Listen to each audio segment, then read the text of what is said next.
আমাদের সমাজে কিছু ভাইরাস সম্পর্ক আছে যা মানুষকে ক্ষতবিক্ষত করে। যে সমস্ত নারী সন্তান ছেড়ে চলে যায় আর যে সমস্ত মেয়ে অন্যের স্ত্রী আছে জেনে সম্পর্ক তৈরি করে, সেই সমস্ত নারী থেকে 10 হাত দূরে থাকবে।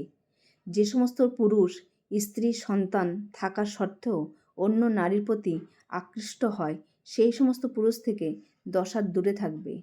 এই সমস্ত মানুষগুলো না পুরুষ না নারী, এরা ব্যভিচারী, এরা লোভী। আমার কাছে ঠকানোর চেয়ে ঠকে যাওয়া অনেক ভালো। এই চরম সত্যটা বুঝতে যে যত তাড়াতাড়ি পারবে তত মঙ্গল। ঠকে গেলে কষ্ট হয়, দীর্ঘশ্বাস আসে, কিন্তু নিজের বিবেকের কাছে লজ্জা পেতে হয় না। কষ্ট পেলে মন ভারী থাকে ঠিকই, কারোর অভিশাপ বয়ে বেড়াতে হয় না।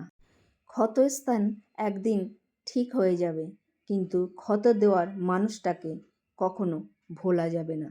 এই পৃথিবীতে কত সুন্দর সুন্দর মুখোশ আপনি দেখে আঁচ করতে পারবেন না এটা মুখ না মুখোশ। যদি কেউ আপনাকে দুঃখ দেয়, দুঃখ পেও না, কারণ সে যদি তোমার সুখ চাইতো তাহলে কষ্ট দিত না। যে আপনাকে চায় না তাকে আপনাকেও চাওয়া উচিত নয়।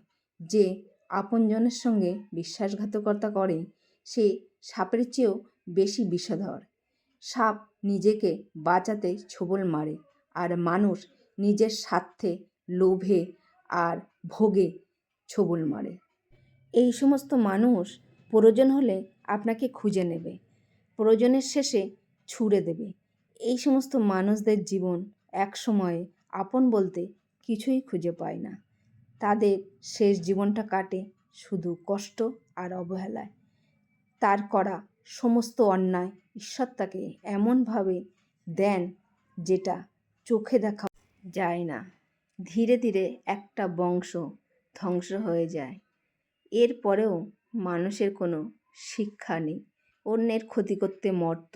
কিছু মানুষ আছে তারা অন্যের ক্ষতি করে চরম সুখ পায়, কিন্তু তাদের জীবনে সুখ শান্তি ছিটেফোঁটাটুকু খুঁজে পাবে না।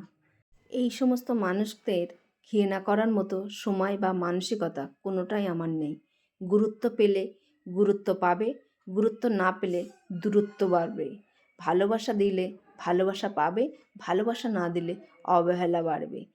আমার অডিও যদি ভালো লাগে লাইক করবেন, কমেন্ট করবেন, শেয়ার করবেন, ফলো অবশ্যই করবেন। নমস্কার।